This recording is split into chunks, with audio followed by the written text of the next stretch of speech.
Et si l'on vous demandait, qu'est-ce que c'est l'esprit? Un grand saint, Saint Saint-Féroce, disait « Le but de la vie chrétienne, c'est d'acquérir l'Esprit Saint. » Quelque chose de très libre et puis de très personnel aussi. L'Esprit, c'est un souffle. L'Esprit Saint, enfin, l'Esprit de Dieu, donc le souffle de Dieu. Et puis dans la Bible, il y a plein de symboles ensuite de l'Esprit. Un feu, une colombe. Ouais, un courant d'air qui descend du ciel sur la terre. Une âme, ou l'âme de l'âme. C'est le fait d'avoir une bonne conscience ou une mauvaise conscience et de se dire est-ce que à ce moment-là je m'arrêterai parce que je me dis c'est mauvais ou bien mauvais esprit, je continue même si je sais que c'est mauvais et voilà quoi, peu importe les conséquences. La vie dans l'Esprit grandit toujours. D'ailleurs la prière qu'on fait à l'Esprit c'est viens. Mais on le dit tous les jours.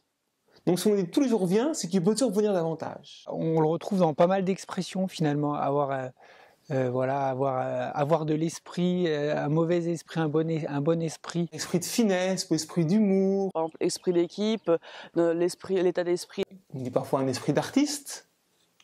On peut dire parfois aussi un esprit critique. On peut...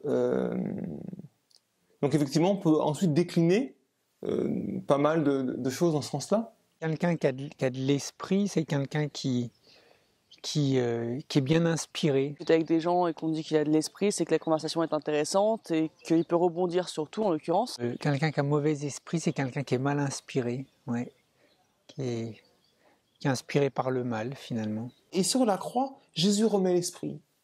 Et à partir de là, l'Église, et puis la suite c'est la Pentecôte, l'Église découvre que Dieu a déversé son esprit et elle est appelée à vivre de l'esprit. Tu l'as au moment où tu es vivant et puis après ton esprit ne peut jamais être réincarné ou quoi, je veux dire. Donc c'est vraiment une pensée personnelle qui est là et qui quand tu mourras sera partie. Alors que l'âme pour certaines personnes peut être réincarnée, opposée, donc elle a plusieurs vies, alors que l'esprit n'a qu'une seule vie. L'homme est d'abord un être humain, mais comme composé. En tout cas, on dit il y a le corps, l'âme et l'esprit. Le corps, c'est vraiment la partie physique, et c'est quelque chose qu'on partage avec d'autres créateurs sur la Terre. Les animaux aussi ont effectivement un corps, c'est une existence physique. Donc cette triade est une triade biblique qui distingue d'ailleurs la pensée biblique d'une pensée de milieu ambiant grec, philosophique, où souvent on aura une vision plutôt en deux parties. L'âme, c'est plus une existence, plus une conscience qui vient se rajouter au corps. Avec la question comment l'âme et le corps s'articulent. Dans la Bible, on aura plutôt le corps, l'âme, l'esprit, ou parfois la chair et l'esprit. Et l'esprit, c'est cette petite touche divine supplémentaire qui vient, je sais pas, comme une étincelle finalement, qui vient éclairer, l'âme de l'homme.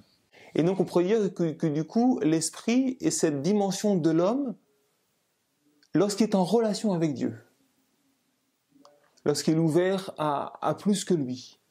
C'est quelque chose qui dépasse l'homme et qui... je fais le lien avec le divin, voilà, l'esprit... l'esprit, spontanément, c'est l'esprit de Dieu, quoi. Et donc... alors oui, quelqu'un qui a un bon esprit, est-ce qu'il est inspiré par Dieu? En tout cas, il est inspiré par le bien.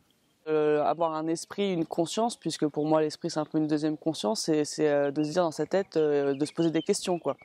Après, c'est vrai que ça aide à réfléchir, puisque si on se pose des questions, ça veut dire que on se fait un petit dialogue dans sa tête et de se dire oui, non, non, oui, le bien, le mal, et puis ça pousse plus à la réflexion, mais c'est pas pour autant que c'est ça qui nous fait réfléchir. Il y a un côté plus irrationnel, je trouve, alors que dans la réflexion est très rationnelle. Il me semble en tout cas que dans une pensée biblique, on dirait que tous sont animés, en tout cas tous les vivants, puisque l'âme est le principe d'animation et qui donne de la vie. Mais alors, il y a quelque chose de spécifique à l'homme, et il me semble que ce spécifique est appelé esprit. Par exemple, dans le récit de la Genèse au chapitre 2, quand il y a différents êtres vivants, mais c'est seulement à l'homme que Dieu va souffler pour lui donner une part de son propre esprit. L'Esprit de Dieu, il souffle sur toute la création, donc il inspire aussi les animaux. Ils ont l'esprit de survie, comme je dirais. Donc certes, c'est pas aussi poussé que notre esprit. La différence que je ferais, c'est que l'animal se pose moins de questions finalement. Et en gros, la première chose qu'ils font, eux, c'est de se dire, bon alors, ce matin, je me lève, j'ai faim. Donc l'esprit de survie, c'est je vais aller chercher à manger, et après, ils se posent pas la question du bien ou du mal, je pense. Ils sentent parfois quelque chose est mauvais, donc ils y vont pas, mais voilà, je sais pas si c'est vraiment l'esprit qui dit quoi que ce soit, mais pour moi, c'est l'instinct de survie, leur premier esprit. Dieu a donné à l'homme cette liberté, et que les animaux et la nature, pour moi, n'ont pas. En tant qu'humain, je pense qu'on réfléchit plus qu'en tant qu'animal.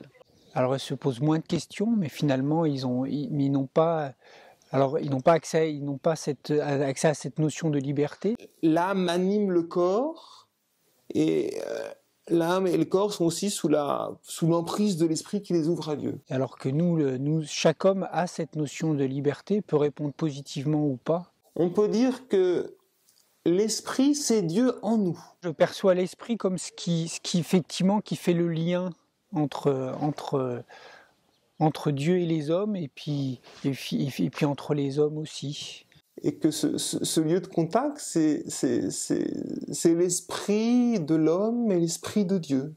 Moi, je le vois plus comme quelque chose qui vient de Dieu, voilà, qui balaye et qui remplit les âmes, ou qui balaye les âmes des hommes. L'homme qui vit sous l'esprit devient semblable à Dieu.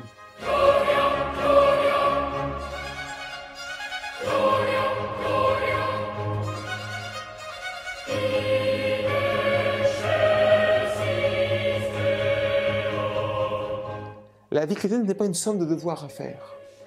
C'est suivre l'Esprit Saint. Et je souhaite que nous tous les chrétiens, eh bien, nous puissions toujours davantage comprendre qu'une vie chrétienne qui ne vit pas au niveau de l'esprit est infiniment ennuyante. C'est une vie de devoir, ce qui est très bien déjà, qui est très beau. Mais la vie dans l'esprit, la vie chrétienne devient une aventure.